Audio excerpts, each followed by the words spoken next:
इसी के साथ मैं हर एक जो भी महिला हमारे साथ जुड़ी हुई है उन सभी का तहे दिल से आज इंटरनेशनल विमेंस डे की शुभकामनाएं देती हूँ। और इसी के साथ मेरा जो टॉपिक है उसको मैं स्टार्ट कर रही हूँ।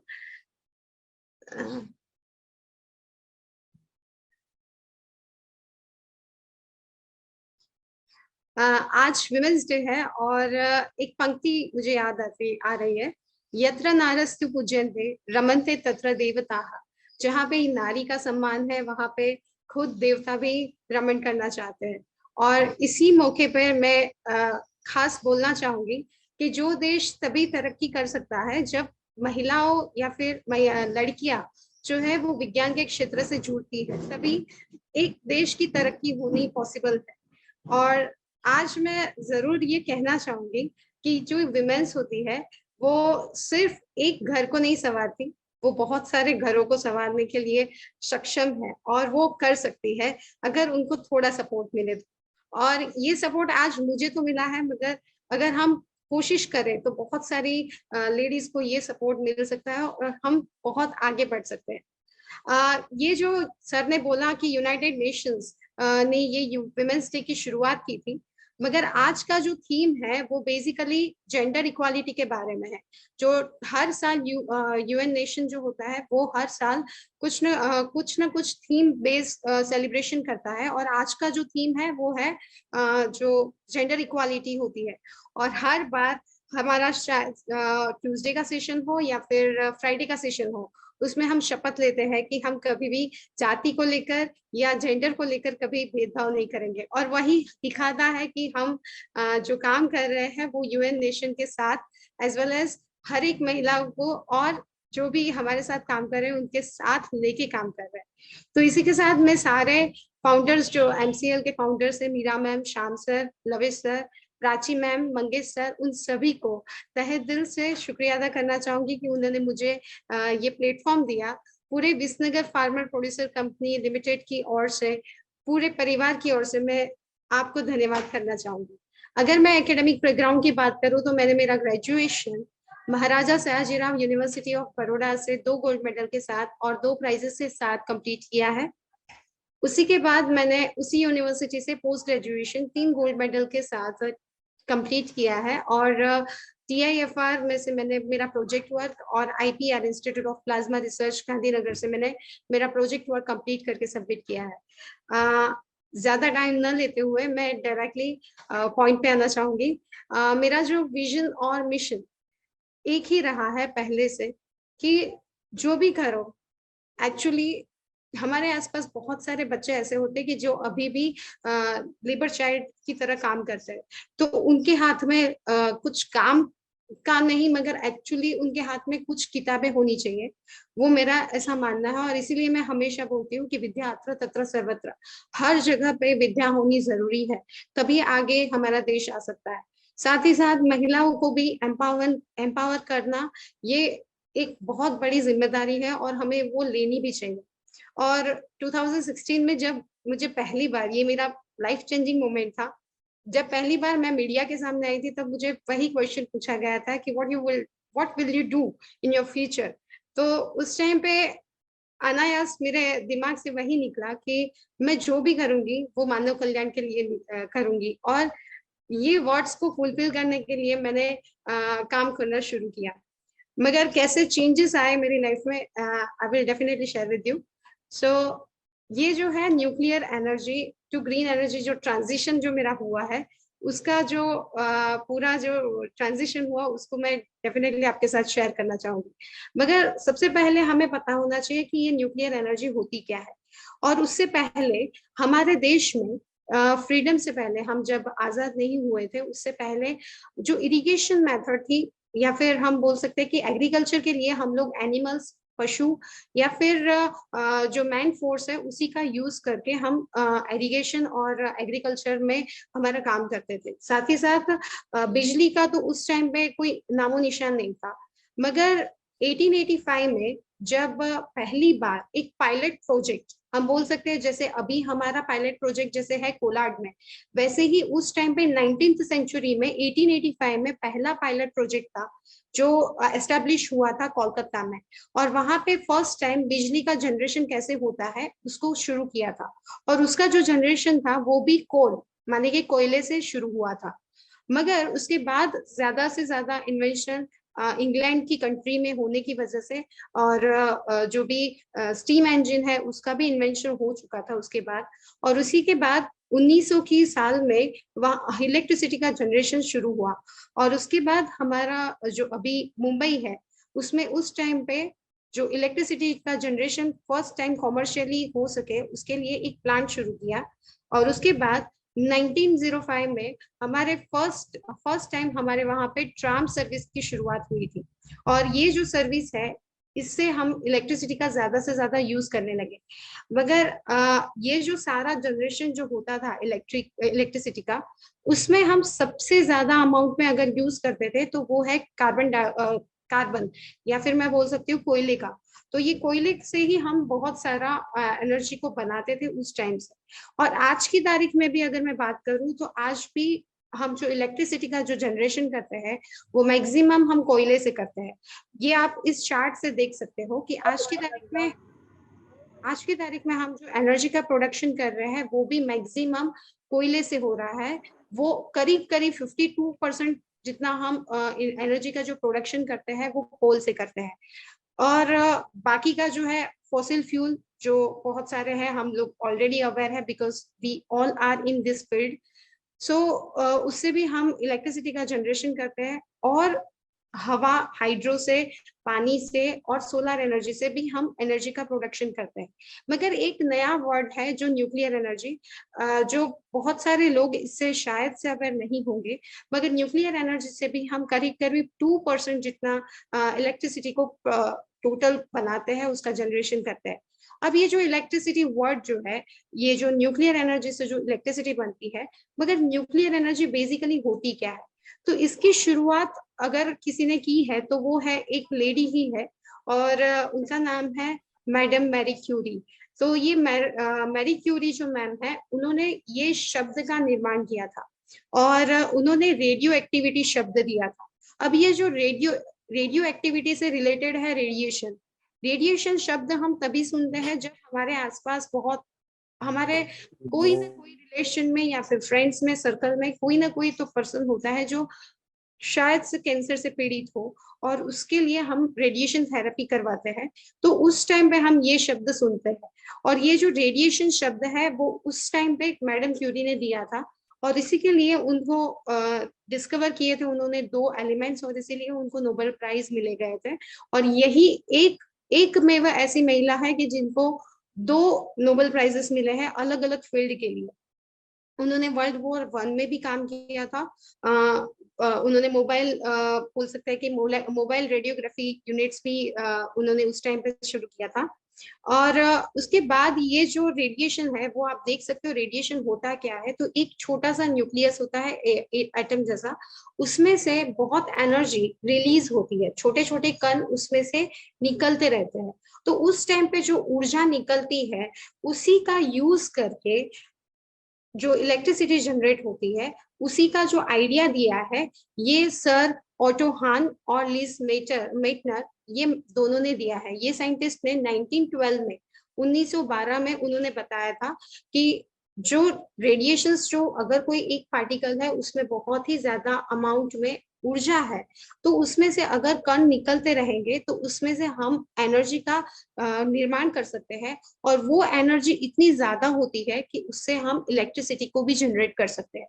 तो इसी से उनको ये फर्स्ट आइडिया आया। और उसके बाद 1938 में उन्होंने ये जो न्यूक्लियर रिएक्शन है उसकी शुरुआत की। और ये जो रिएक्शन है वो बेसिकली दो टाइप के हैं।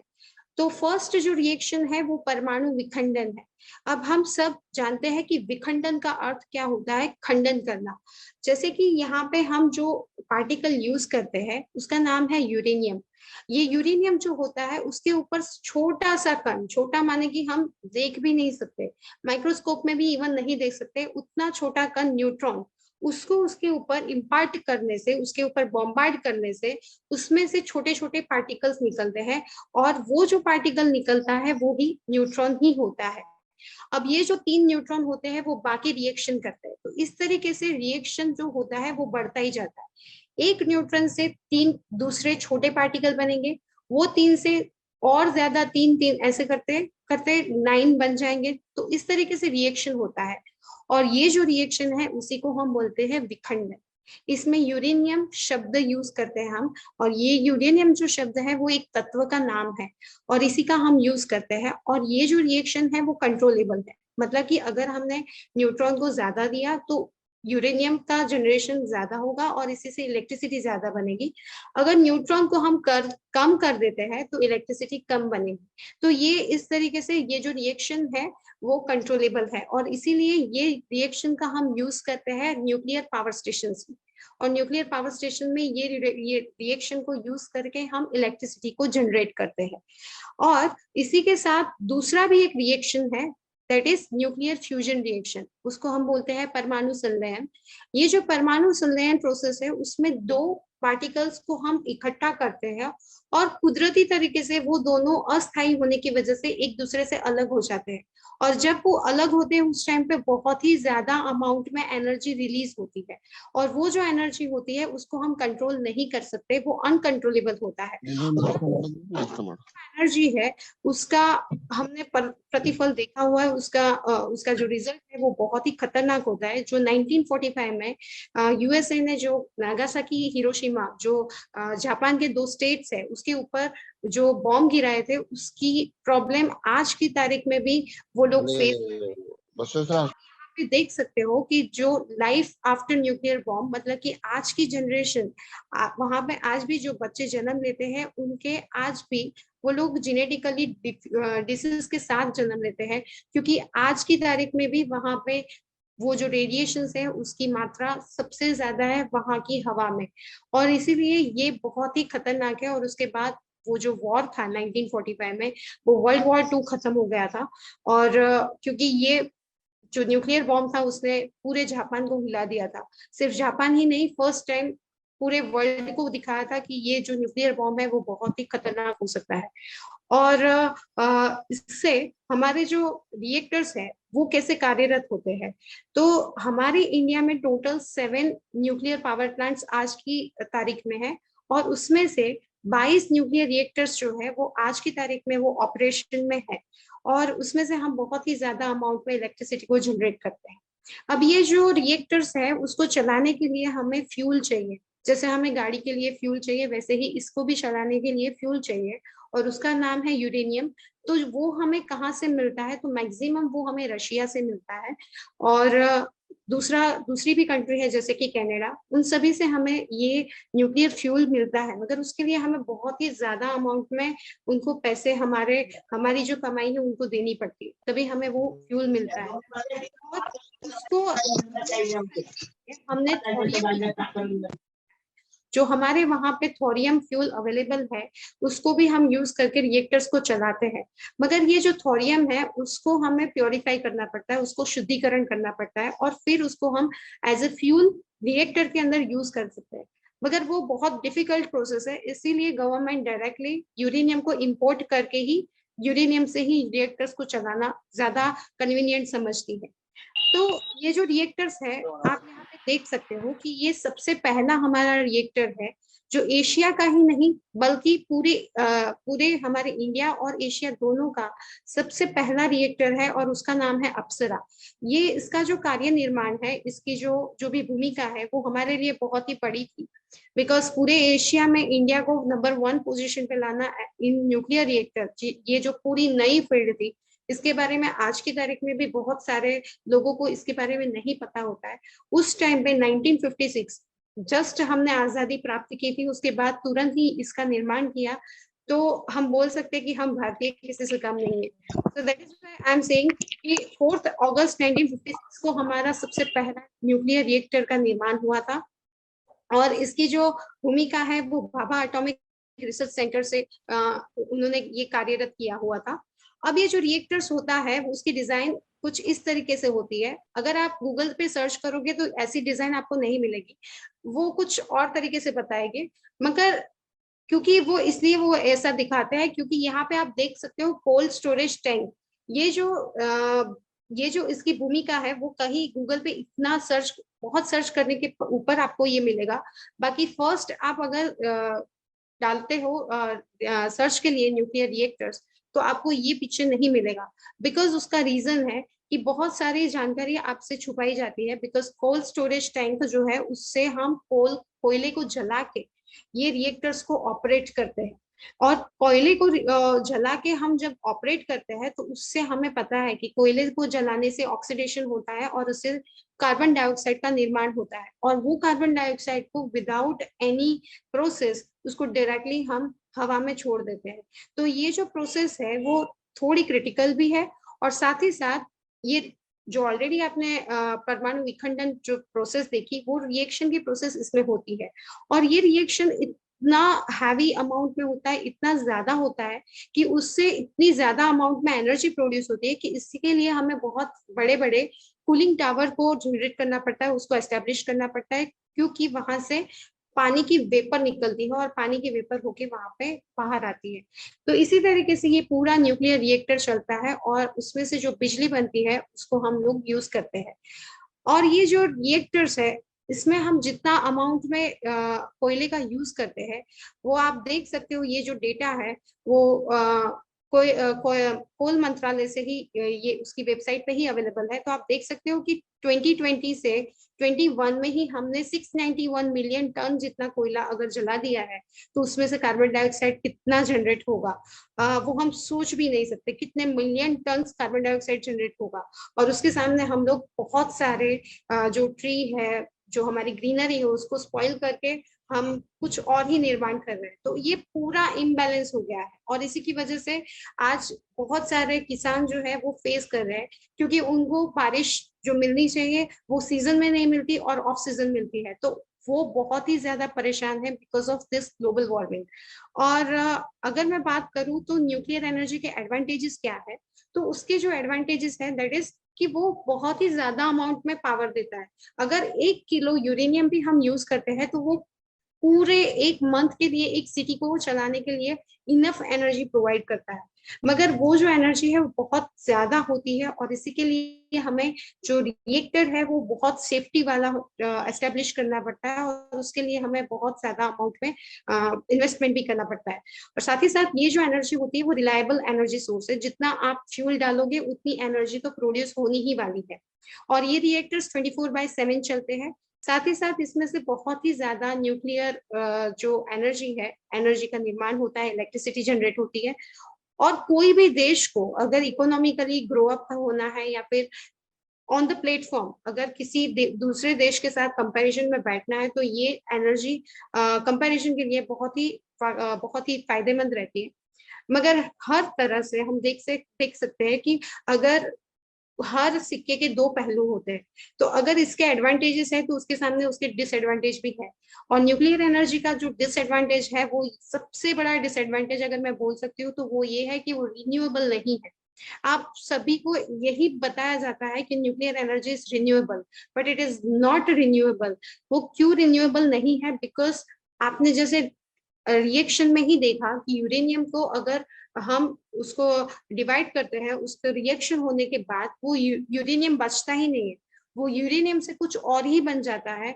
और वो ऑलरेडी हम देख चुके हैं। तो वो यूरेनियम बचता ही नहीं, तो फिर उसमें से एनर्जी कहाँ से जनरेट होगी? So that is why I am saying कि ये जो रिएक्शन है वो कम्प्लीटली नॉन रिन्यू, मतलब कि ये जो एनर्जी है वो नॉन रिन्यूएबल है, इसको हम रिन्यूएबल नहीं कर सकते।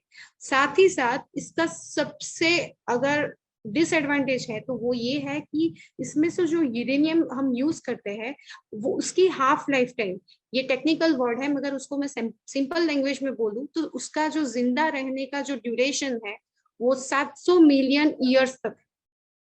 700 मिलियन ईयर्स वो छोटी ईयर्स नहीं है, उसमें कई पीढ़ियां हमारी चली जाती है।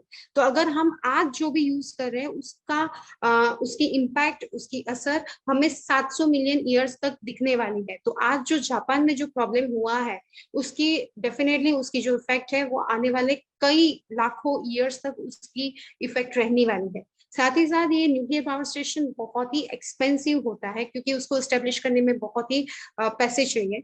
और ये जो एनर्जी है ना वो सिर्फ और सिर्फ जो स्किल्ड लोग हैं उनको ही एम्प्लॉयमेंट देता है, जो उसके साथ रिलेटेड है उनको ही एम्प्लॉयमेंट देता है। बाकी लोगों के लिए ये जो फील्ड है वो एम्प्लॉयमेंट प्रोवाइड नहीं कर सकता। और साथ ही साथ इसका सेफ्टी कंसर्न सबसे बड़ा है क्योंकि मैंने जैसे बताया कि इसका जो रेडिएशन है वो 700 मिलियन ईयर्स तक रहता है, तो उसका सेफ्टी उससे भी ज्यादा कंसर्न होगा। तो आप देख सकते हो कि यहाँ पे जापान में 11 मार्च 2011 में जब वहां पे अर्थक्वेक आया था, धरती कंप आने की वजह से वहां पे सुनामी भी आई। और इसीलिए फुकुशिमा में एक न्यूक्लियर रिएक्टर पावर स्टेशन है, वहां पे टोटल 6 रिएक्टर कार्यरत है। उसमें से एक जो रिएक्टर था वो पूरा डैमेज हो चुका था और वो रिएक्शन वहां पे जो भी रेडिएशन थे वो लीकेज होने की वजह से वहां पे नजदीक में एक समंदर है और उसी में सारा रेडिएशन चला गया था, जिससे बहुत सारे दरियाई जीव बहुत नुकसान हुआ था। उसके फोटोज मैं इसलिए नहीं रख रही हूँ बिकॉज वो बहुत ही दर्दनाक है, तो इसलिए उसको मैंने नहीं रखा है, मगर वो रियल में बहुत ही क्रिटिकल कंडीशन में है।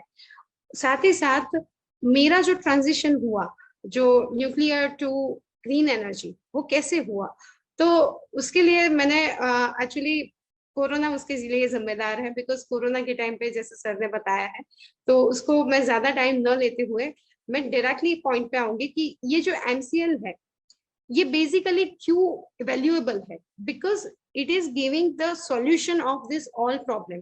बिकॉज हम जो रेडिएशन जो न्यूक्लियर एनर्जी है वो, मैं खुद फिजिसिस्ट हूँ, न्यूक्लियर फिजिसिस्ट, तो मुझे पता है कि उसमें से रेडिएशन निकलते हैं वो बहुत सारे सालों तक रहते हैं। तो उसको कंप्लीटली हमें नेचुरलाइज वे में अगर उसको न्यूट्रलाइज करना है तो उसके लिए हमें कंप्लीटली नेचुरल तरीकों का ही इस्तेमाल करना पड़ेगा। और इसीलिए मैंने ऐसा कुछ ढूंढना शुरू किया था कि भाई जिससे हम लोग इसका यूज ना करें और डायरेक्टली हमारा जो नेचुरल तरीका है उसको ही अपनाए। तो इसीलिए मैंने कुछ ढूंढ रही थी और उसी टाइम पे ये एमसीएल का प्लेटफॉर्म मिला जहाँ पे कंप्लीटली नेचुरल तरीकों से हम जो इलेक्ट्रिसिटी का है या फिर बायो सीएनजी है उसका निर्माण कर सकते हैं। और इसमें बहुत रेडिएशंस नहीं निकलते, ये सबसे बड़ी बात है। और ये मिलियन ईयर तक इसकी जो इम्पैक्ट है वो अच्छी इम्पैक्ट रहने वाली है, रेडिएशन वाली इम्पैक्ट नहीं रहेगी। और साथ ही साथ यहाँ पे कोल का निर्माण, हमें कोल को जलाना नहीं है, सो कार्बन डाइऑक्साइड निर्माण होगा तो भी वो सिर्फ फ्यूल से जनरेट होगा, सो ग्लोबल वार्मिंग इफेक्ट जो है वो भी कम हो जाएगी और ऑलमोस्ट न्यूट्रलाइज हो सकती है। और सबसे बड़ा हमारे भारत देश के लिए, क्योंकि यहाँ पे सबसे ज्यादा हमारा वस्ती प्रमाण, हमारा जो पॉपुलेशन है वो सबसे ज्यादा है, तो उसके लिए एम्प्लॉयमेंट बहुत ही ज्यादा अमाउंट में हमें चाहिए। और ये एमसीएल बहुत ही किसान लेवल से लेके कंपनी में काम करने वाले सभी लोगों के लिए एम्प्लॉयमेंट प्रोवाइड करता है। और यहाँ पे ऑर्गेनिक फर्टिलाइजर्स भी निर्माण होंगे जिससे हमारा जो कैंसर फार्मिंग मतलब पेस्टिसाइड्स और वो सभी अगर सभी समस्याओं का अगर कोई हल है तो वह है ऑर्गेनिक फर्टिलाइजर, क्योंकि ये जो पेस्टिसाइड्स है वही सबसे बड़ी भूल है हमारे देश की कि जिसने पेस्टिसाइड्स को हमारे देश में निर्माण होने की परमिशन दी। अगर वो नहीं होते तो आज की तारीख में भी हमारे वहां पे इतने कैंसर पेशेंट्स नहीं होते। और उससे भी ज्यादा हमारा देश फर्स्ट नंबर पे आ सकता है अगर हमारा फॉरेन इंपोर्ट कम हो जाए। तो यूरेनियम हो या चाहे फिर क्रूड ऑयल हो या फिर कुछ भी जो भी हम इंपोर्ट करते हैं उसके लिए हम टैक्स पे करते हैं, किसानों की भी कमाई होती है, वो सब हमें बाहर देनी पड़ती है। वो रियल में डेफिनेटली वो हमारे लिए क्रिटिकल हो सकती है। इसीलिए ये फॉरेन इंपोर्ट को हमें जितना हो सके उतना कम करेंगे, तभी वो पैसों को हम हमारे बीच में यूज कर सकते हैं, हमारे लोगों के बीच यूज कर सकते हैं और हमारा देश तभी आगे से बढ़ सकता है। और हमारे वहां पे बहुत ही प्लास्टिक्स का यूज होता है, यूज एंड थ्रो टेक्नोलॉजी हमारे वहां पे विकसित हुई है। तो वो टेक्नोलॉजी को भी अगर हम मैनेज कर सकते हैं, पेट्रोकेमिकल वेस्ट अगर मैनेजिंग जो कंडीशन है वो सिर्फ एमसीएल के पास है। तो ये जो, इसीलिए मैं हमेशा बोलती हूँ कि ये 5 फॉर्मूला है। MCL जो है वो 5 फॉर्मूला पे बेस्ड है, जो ग्लोबल वार्मिंग का सॉल्यूशन भी है, कैंसर फार्मिंग का भी सॉल्यूशन है, साथ ही साथ हमारा जो फॉरेन एक्सचेंज है उसको भी, जो हम इंपोर्ट कर रहे हैं उसके लिए भी वो रिड्यूस कर सकता है, और पेट्रोकेमिकल वेस्ट मैनेजमेंट भी इसी के पास है, और साथ ही साथ employment for all. That is why I am believing that MCL is the best, because it gives the solution of all the problems of our nation. और इसी के लिए मैं हमेशा बोलती हूँ कि न्यूक्लियर एनर्जी जो है वो सिर्फ एक देश की शक्ति या फिर उसके लिए जो बचाव के लिए ये बहुत ही इफेक्टिवली दिखाता है, मगर हमारी पूरी मदर अर्थ को अगर हमें पॉल्यूशन फ्री बनाना है, आने वाली पीढ़ी को हमें सुरक्षित देखना है, तो उसके लिए nuclear energy is not the option. उसके लिए सिर्फ और सिर्फ green energy is the only option. So that is why I am definitely believing in the green energy. And इसी के साथ मैं सबका शुक्रिया अदा करना चाहूंगी, और आप सब ने इतना टाइम दिया और इस मुझे ये प्लेटफॉर्म दिया, उसके लिए तहे दिल से शुक्रिया अदा करना चाहूँ। Thank you so much sir, and thank you so much Mangesh sir and entire MCL परिवार। Thank you.